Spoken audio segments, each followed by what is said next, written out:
Hi and welcome to आवाज overdrive. मैं हूं दीपाली राणा और इस हफ्ते आवाज ओवरड्राइव में हम आपको दिखाएंगे स्कॉर्पियो क्लासिक या स्कॉर्पियो एन, कौन सी गाड़ी है आपके लिए। नई ग्रैंड चिरोकी का रिव्यू, क्यों करवाएं फ्यूल इंजेक्टर साफ, और हमारे एक्सपर्ट 2 to 7 बताएंगे 15 लाख रुपए के बजट में बेस्ट 7 सीटर कार कौन सी है। बेस्ट वैल्यू फॉर मनी इस वक्त जो हाल में ही लॉन्च हुई है। अगर आप स्कॉर्पियो फैन हैं, स्कॉर्पियो खरीदने की सोच रहे हैं लेकिन कंफ्यूज हैं कि नए अवतार में आई स्कॉर्पियो एन को चुने या फिर आपका दिल अभी भी स्कॉर्पियो क्लासिक की तरफ झुका हुआ है, तो इस कंफ्यूजन को हम दूर करेंगे। और ये कंफ्यूजन काफ़ी वाजिब भी है क्योंकि दोनों ही स्कॉर्पियो हैं, दोनों की ही एंट्री लेवल प्राइस भी सेम है। तो ऐसे में कौन सी आपके लिए बेस्ट है, साथ ही दोनों में क्या डिफरेंस हैं, क्या समानताएं हैं, ये सब बातें जानने के लिए देखिए स्टोरी।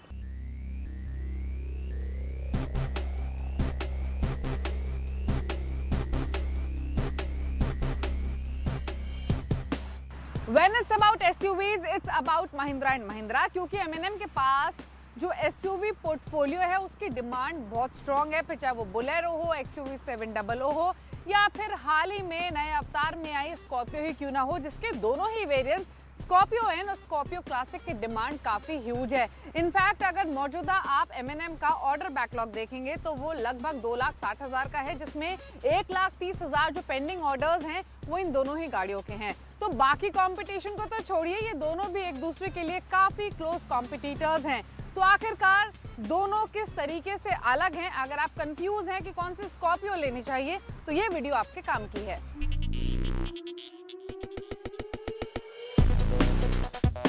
सबसे पहले इनके वेटिंग पीरियड के बारे में आपको बता देते हैं ताकि उसी हिसाब से आप अपने डिसीजन लें कौन सी गाड़ी खरीदनी है, और प्राइस बताते हैं। तो स्कॉर्पियो एन पर आपको 3 महीने का मिनिमम वेटिंग पीरियड है, डिपेंडिंग कौन सा वेरिएंट आप चूज करते हैं। वहीं स्कॉर्पियो क्लासिक की डिमांड आप देखिए किस तरीके की है कि इसमें 6 महीने का मिनिमम वेटिंग पीरियड आपको मिल रहा है। अब बात करें वेरिएंट्स की तो स्कॉर्पियो एन आपको Z2, Z4, Z6, Z8 और ZL इन वेरिएंट्स में मिलती है और इसकी कीमत जो रहेगी वो 12 लाख से शुरू होकर 24 लाख के आसपास जाती है।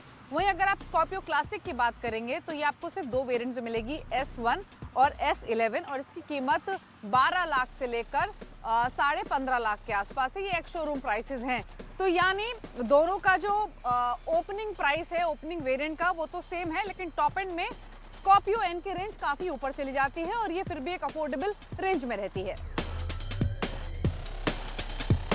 स्कॉर्पियो एक सक्सेसफुल कार रही है और उसके जो मैस्कुलर रग लुक्स थे वो लोगों को काफ़ी भाते थे, इसीलिए कंपनी ने स्कॉर्पियो क्लासिक के नाम पर जो वेरिएंट रखा है उसमें वो फील को बरकरार रखा है। ये काफ़ी मैस्कुलर और रग आपको नज़र दिखाई देगी। वहीं अगर आप स्कॉर्पियो एन को देखेंगे तो इसके लुक्स काफ़ी शार्प हैं, एलिगेंट हैं और क्लीन हैं।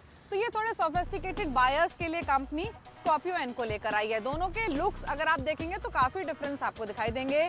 स्कॉर्पियो क्लासिक में पहली वाली स्कॉर्पियो की तरह ये बोनेट स्कूप दिया गया है जो कि स्कॉर्पियो एन में मिसिंग है। हेडलैम्प्स अगर आप देखेंगे तो इसमें बड़े साइज के हेडलैम्प्स हैं, इसके हेडलैम्प्स कंपैरेटिवली स्लीक है, साथ ही आपको एक क्रोम बेल्ट में मिलती है और ये एलईडी भी हैं। क्रोम का इस्तेमाल स्कॉर्पियो एन में किया गया है। साथ ही दोनों साइड्स में आप देखिए यहाँ आपको ये स्लाइडिंग दिख रही है जो कि बल्कि है, इस तरफ आपको स्कॉर्पियो एन में दिखाई नहीं देगी। अगर आप इनके डायमेंशंस देखेंगे तो स्कॉर्पियो एन क्लासिक के मुकाबले ज़्यादा लंबी है और ज़्यादा चौड़ी है। देखने में हालांकि नहीं लगती बट ये फैक्ट है। हाइट के मामले में स्कॉर्पियो क्लासिक की हाइट ज़्यादा है। अगर आप देखेंगे दोनों में आपको किंग रूफ मिलती है, लेकिन रूफ रेल्स का डिज़ाइन दोनों में डिफरेंट है। 18 इंच के अलॉय व्हील्स इसमें मौजूद हैं। अब बात करते हैं इनके इंटीरियर्स की, तो पहले क्लासिक को ही देख लेते हैं। और क्लासिक में आपको वो क्लासिक फील तो मिलेगा ही जो 2000 में कार्स में होता था, और आपको बहुत बेसिक इंटीरियर्स मिलेंगे, काफ़ी प्लेन इंटीरियर्स कह सकते हैं। आप देखिए फ्लैट डैशबोर्ड है, सनरूफ इसमें नहीं है। यहाँ सेंटर में आपको 9 इंच का टच स्क्रीन तो मिल रहा है जो कि एक एडिशन है पुरानी स्कॉर्पियो में, और वर्सेस अगर स्कॉर्पियो क्लासिक को देखेंगे यहाँ आपको ये वुडन ट्रिम मिल रही है, वुडन फिनिश मिल रही है सेंट्रल कंसोल में। कीलेस इसमें स्टार्ट स्टॉप नहीं है, आपको की लगानी पड़ेगी वो पुराने स्टाइल में, तब आप इसे स्टार्ट करेंगे। सीट्स की बात करेंगे तो आपको दोनों ही फ्रंट सीट्स के लिए इंडिविजुअल आर्म रेस्ट मिल रहे हैं। सीटिंग पोजीशन काफ़ी ऊंची है तो बाहर का व्यू काफ़ी क्लियर मिलता है, तो यानी लॉन्ग टूर्स पे जो क्रूजिंग करते हैं या ट्रैवल करते हैं तब आपको काफ़ी अच्छी कमांडिंग पोजीशन बाहर की मिलती है। ओवरऑल आप देखिए बेज इंटीरियर्स हैं लेकिन बेसिक इंटीरियर्स हैं, कुछ अपग्रेड्स पुराने स्कॉर्पियो के मुकाबले ऑल्दो किए गए हैं। अब बात करते हैं इसकी सेकंड और थर्ड रो सीट्स की। तो सेकंड रो की अगर बात करें तो आपको स्कॉर्पियो क्लासिक में कैप्टन सीट्स के साथ साथ बेंच सीट का भी ऑप्शन मिलता है। इसमें हालांकि 2 इंडिविजुअल सीट्स मिल रही हैं। अगेन जैसे फ्रंट सीट्स हैं सिमिलरली आपको ये सेकंड रो की सीट्स मिलेंगी। कंफर्ट इनमें ठीक है, अगेन सीटिंग पोजीशन काफ़ी ऊंची है और इंडिविजुअल आर्मरेस्ट तो आपको मिल ही रहे हैं। जो वेरिएंट हमारे पास है इसमें आपको थर्ड रो में बेंच सीट मिल रही है। ऑल्दो स्कॉर्पियो क्लासिक ज़्यादातर लोग इसलिए पसंद करते हैं क्योंकि इसमें जंप सीट्स होती है बेंच सीट की जगह, और अगर आप नोटिस करेंगे तो उसी वेरिएंट की डिमांड भी ज़्यादा होती है जिसमें जंप सीट है ताकि 2 पैसेंजर्स को अकोमोडेट कर सके। हालांकि ये सेफ नहीं होता है, बट जिनकी फैमिली बड़ी होती है, जो फैमिली के साथ चलते हैं, वो जंप सीट्स वाले स्कॉर्पियो क्लासिक को ज़रूर पसंद करते हैं। लेकिन स्कॉर्पियो क्लासिक के मुकाबले अगर आप स्कॉर्पियो एन में जाएंगे तो आपको एक काफ़ी डिफरेंस दिखाई देगा लुक, फील और इंटीरियर्स का। वो देखिए,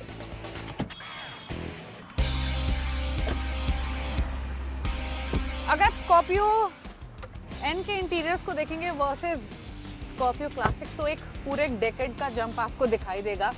अब आप देखिए इसका काफ़ी एडवांस लुक्स हैं, डिज़ाइन इसका काफ़ी अच्छा है। आपको ब्राउन इंटीरियर्स दिख रहे हैं, लेदर का इस्तेमाल डैशबोर्ड पे किया गया है, ये सिल्वर फिनिश आपको दिखाई दे रही है। 9 इंच का टच स्क्रीन इसमें भी है लेकिन जो बटन्स मौजूद हैं वो काफ़ी सॉफ्ट टच हैं, क्वालिटी काफ़ी अच्छी है। तो एक अप मार्केट फील आपको आएगा जैसे आप स्कॉर्पियो एन के अंदर बैठेंगे। आप देखिए पूरा डैशबोर्ड देख लीजिए, सीटिंग देखिए, सीट्स भी इनफैक्ट मैं बता दूं क्लासिक में थोड़ी सी रॉ सीट्स आपको मिलेंगे, हालांकि वो भी कंफर्टेबल है लेकिन उनसे कहीं ज़्यादा कंफर्टेबल है स्कॉर्पियो एन की सीट्स, क्योंकि इनमें कुशनिंग भी उनके मुकाबले ज़्यादा है। ऑल्दो जो कमांडिंग व्यू है बाहर का, जो सीटिंग पोस्चर है वो सिमिलर स्कॉर्पियो क्लासिक की ही तरह है, बट आपको काफ़ी अप मार्केट फील इसमें दिखाई देगा। इसमें आपको सनरूफ भी मिल रही है अब, तो ये एक खास बात है। सिमिलरली अगर आप सेकंड रो सीट्स को देखेंगे तो वहाँ भी स्कॉर्पियो क्लासिक की ही तरह आपको बेंच सीट, कैप्टन सीट दोनों का ही ऑप्शन मिलता है, लेकिन शायद कंफर्ट भी ज़्यादा होगा, वो भी देख लेते हैं।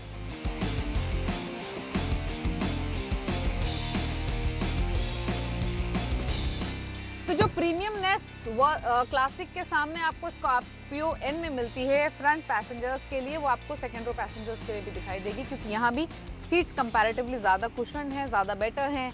यहाँ आपको इंडिविजुअल एसी वेंट्स मिल रहे हैं, चार्जिंग पोर्ट मिल रहे हैं, आप एसी को भी ऑपरेट कर सकते हैं।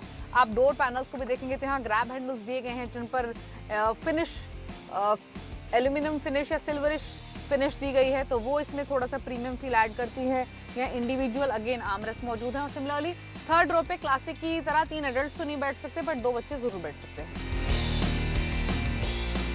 अब बात करते हैं दोनों ही गाड़ियों के इंजन और गियर बॉक्सेस चॉइस की। तो स्कॉर्पियो एन में आपको 2000 सीसी का पेट्रोल इंजन मिलता है जो कि TGDI पेट्रोल इंजन है, और साथ ही इसमें 2200 सीसी का एमहॉक डीजल इंजन का भी चॉइस है।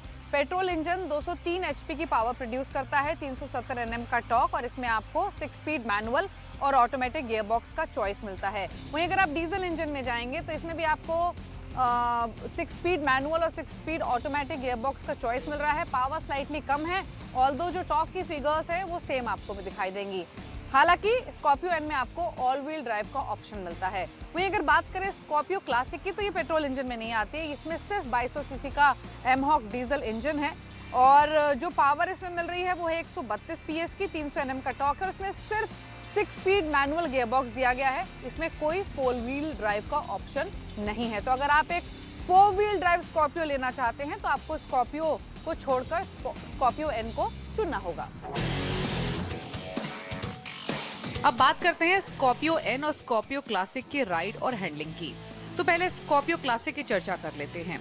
अगर आप प्रीवियस स्कॉर्पियो से कंपेयर करेंगे तो स्कॉर्पियो क्लासिक अब पहले के मुकाबले ज़्यादा कॉन्फिडेंट है, क्योंकि इसका इंजन अब लाइटर है और इसके सस्पेंशन पर भी काम किया गया है। हालांकि जो नहीं बदला है वो है इसका टफ नेचर। अगर आप एक एंथुसियास्टिक ड्राइवर हैं तो आपके साथ बैठने वाले बाकी पैसेंजर्स गाड़ी के अंदर टॉस भी होंगे और वो टफनेस उनको महसूस होगी। स्टीयरिंग भी इसका हार्ड है। ऑल्दो बैड रोड्स पर, खराब सड़कों पर इसकी परफॉर्मेंस पहले की ही तरह टफ है और सस्पेंशन में बदलाव के बाद ये काफी अच्छी राइड और हैंडलिंग ऑफर करती है।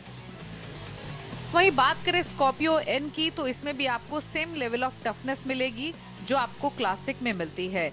जो बेहतर है वो है इसमें मौजूद कंफर्ट और ड्राइव। क्लासिक के मुकाबले ये इजी टू ड्राइव है, इसका स्टीयरिंग लाइट है और ज्यादा कॉन्फिडेंट आप इस गाड़ी के अंदर महसूस करते हैं। स्कॉर्पियो एन भी खराब सड़कों पर काफी अच्छे से डील करती है। इसका नया सस्पेंशन आपको शॉक नहीं देगा और पैसेंजर्स काफी कंफर्टेबल रहेंगे। वो लोग जो सोफिस्टिकेटेड बायर्स हैं, जिनको प्रीमियम फीचर्स चाहिए, एलिगेंट और चार्मियस रोड प्रेजेंस चाहिए, उनको डेफिनेटली स्कॉर्पियो एन पसंद आएगी। In fact this is the car for you. लेकिन जो डाई हार्ड स्कॉर्पियो फैंस हैं वो स्कॉर्पियो क्लासिक को ही पसंद करेंगे। तो अगर आप डाई हार्ड स्कॉर्पियो फैन हैं तो आपको बता दें पुराने स्कॉर्पियो के मुकाबले स्कॉर्पियो क्लासिक काफ़ी इम्प्रूव्ड है in terms of driving capability also. इसके जो क्लच पेडल हैं, जो ट्रांसमिशन है वो भी काफ़ी स्मूथ है और जो ओवरऑल राइड और हैंडलिंग है वो भी पहले से काफ़ी इम्प्रूव्ड है।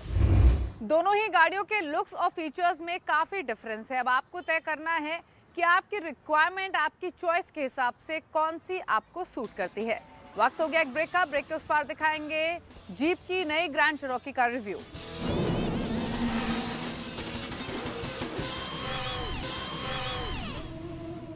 ब्रेक के बाद आपका स्वागत है। आप देख रहे हैं आवाज ओवरड्राइव। जीप इंडिया ने अपनी 5वीं जनरेशन वाली नई ग्रैंड चिरोकी को लॉन्च कर दिया है, लेकिन सवाल वही कि पहले के मुकाबले कितनी अलग है, क्या नया है, क्या नए फीचर्स दिए गए हैं। तो ये सब बातें जानने के लिए देखिए स्टोरी। हो जाता है 215 mm, जबकि इसे आसानी से 1.5 फुट गहरे पानी में से मुकाबले ज़्यादा। लेकिन इसके रियर में क्या मिलता है, चलिए वो भी जान लीजिए। नई ग्रैंड चिरोकी का जो रियर लुक है वो भी पहले के मुकाबले काफ़ी बेहतर है और काफ़ी सुंदर दिखती है। आप जो इसका टेल लाइट देखें, बड़े ही एक डोर के साथ मैच करके डिज़ाइन किया गया और जो रियर बम्पर है उसे भी इससे खूबसूरती के साथ डिज़ाइन किया गया। इसमें कहीं भी आपको एग्जॉस्ट का पाइप दिखाई नहीं देता, ये इसकी पहचान है। इसका जो रियर डोर है वो ऑटोमेटिक टच से खुलता है और बंद करना उसके लिए भी बटन दिया गया और ह्यूज करीब 1000 से ज़्यादा इसमें आपको बूट स्पेस मिलता है। और दूसरी चीज़ बताऊँगा कि ग्रैंड चिरोकी 5 सीटर है, न कि 7 सीटर।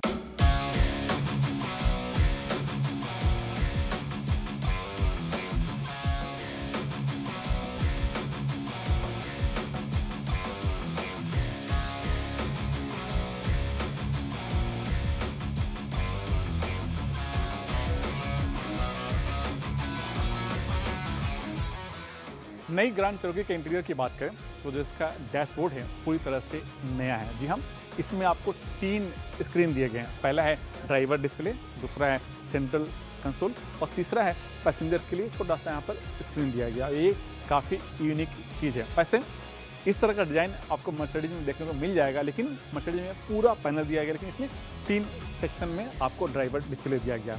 इंटीरियर काफ़ी खूबसूरत है और स्पेस का ध्यान रखा गया है। सीट लेदर के बने हुए हैं और जो स्विच नॉब हैं पहले के मुकाबले काफ़ी खूबसूरती के साथ डिज़ाइन किया गया और इसमें आपको बड़ा सा सनरूफ, पैनोरामिक सनरूफ दिया गया। 360 डिग्री कैमरा के साथ आपको इसमें वायरलेस चार्जर भी मिलता है। कंपनी का कहना है कि इसमें आपको 100 से ज़्यादा पैसिव और एक्टिव सेफ्टी फीचर्स मिलते हैं, जैसे कि 8 airbag, ABS, EBD traction control के साथ 4x4 और एक और ADAS।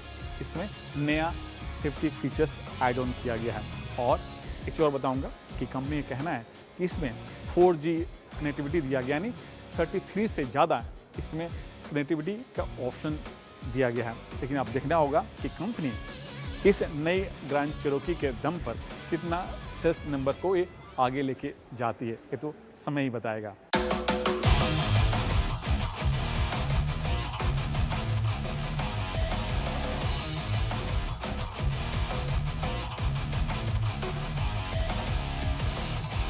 इंजन की बात करें तो इस चेरोकी में 2 लीटर का इंजन है जिसका पावर आउटपुट है 270 bhp। टॉर्क मत पूछिए, काफ़ी शानदार है और ये इंजन 8 स्पीड गियर के सहारे काम करता है।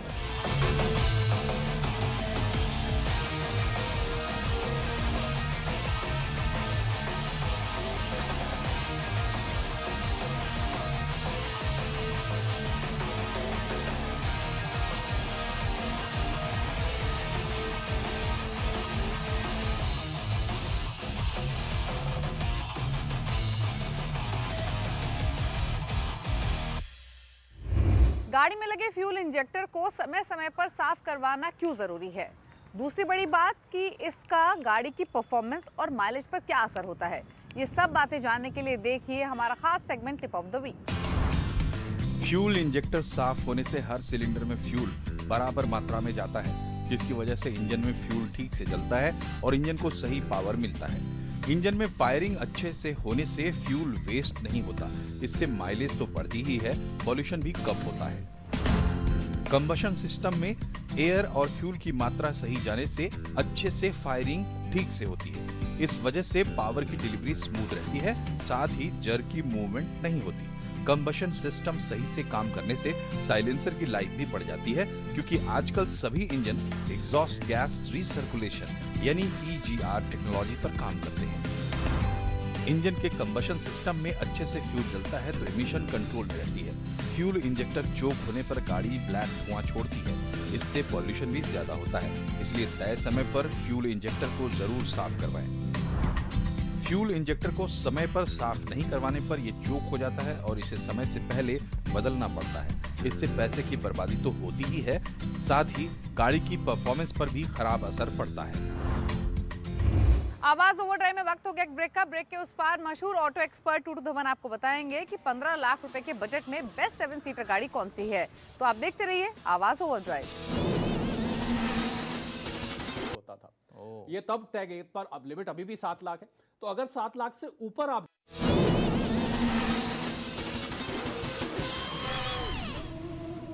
ब्रेक के बाद आपका स्वागत है। आप देख रहे हैं आवाज ओवरड्राइव और वक्त हो गया उन सभी सवालों को शो में लेने का जो आप आवाज ओवरड्राइव के ऑफिशियल फेसबुक पेज पर भेजते हैं। हमेशा की तरह आपके सभी सवालों को आंसर करने के लिए मशहूर ऑटो एक्सपर्ट टूटू धवन हमारे साथ मौजूद हैं। टूटू जी स्वागत है आपका। जो पहला क्वेश्चन आया है वो श्रीकांत डंडाले ने भेजा है। ये एक 15 लाख रुपए के बजट में 7 सीटर SUV खरीदना चाहते हैं। इनका जो प्रेफरेंस है, उनको एक सेफ गाड़ी चाहिए, स्पोर्टी गाड़ी चाहिए जिसके लुक्स भी बेहतर हो और माइलेज भी अच्छा हो। तो बताइए इनके पास क्या चॉइसेस हैं? श्रीकांत जी, बेस्ट वैल्यू फॉर मनी इस वक्त जो हाल में ही लॉन्च हुई है किया की करेंस, वो बेस्ट रहेगी। 3 इंजन ऑप्शंस हैं, बट जो बेस्ट है और सबसे बढ़िया चलता है वो है 1.4 लीटर टर्बो जो 140 bhp निकालता है। फ्यूल एवरेज उसका 15-16 किलोमीटर की है। प्राइस शुरू होती है 10 लाख से और जाती है 16.74 तक, जिसके अंदर आपको मैनुअल ट्रांसमिशन एंड DCT भी मिलता है, automatic transmission, dual clutch transmission. So depending on your usages, जो आपकी टाउन में और मेट्रोज में ज़्यादा यूजेज है तो आई विल रिकमेंड कि आप ऑटोमेटिक ट्रांसमिशन की ऑप्शन भी चूज़ कर सकते हैं। अगला सवाल हमें अभिजीत दास गुप्ता ने भेजा है। ये टाटा नेक्सॉन पेट्रोल वर्जन यानी XZ प्लस को खरीदना चाहते हैं। जानना चाहते हैं क्या ये चॉइस इनके लिए बेहतर है और क्या इनको ये खरीद लेना चाहिए या दूसरे ऑप्शंस इसी रेंज में देखने चाहिए? अभिजीत जी, डेफिनेटली लेनी चाहिए। Because this is one of the first 5 star rated safety rating है और बहुत बढ़िया है। This is one of the flagship models of Tata.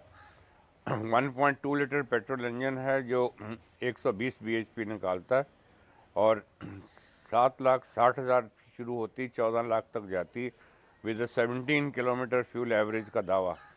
और इसके अंदर आपको 3 ड्राइव मोड मिलते हैं। इनका एक स्पेशल इंजन है जिसको कहते हैं रेवोटॉन। वो रेवोटॉन के अंदर आपको 3 ड्राइव मोड्स मिलते हैं एक ही इंजन में, on a touch of a finger, and you get economy, you get normal and then you get sports. So तीनों आपको ऑन योर फिंगर टिप्स मिलेंगे and it's an excellent vehicle. अभी तक ये अपनी सेगमेंट के अंदर काफ़ी आगे बढ़ी हुई है। तो उम्मीद करते हैं आपको अपने सभी क्वेश्चंस के आंसर मिल गए होंगे। अगर आपके पास भी ऑटो से जुड़ा हुआ कोई सवाल है तो आवाज़ ओवरड्राइव के ऑफिशियल फेसबुक पेज पर जाकर अपने क्वेश्चंस आप हमें भेज सकते हैं। इसी के साथ इट्स टाइम टू से गुड बाय। नमस्कार।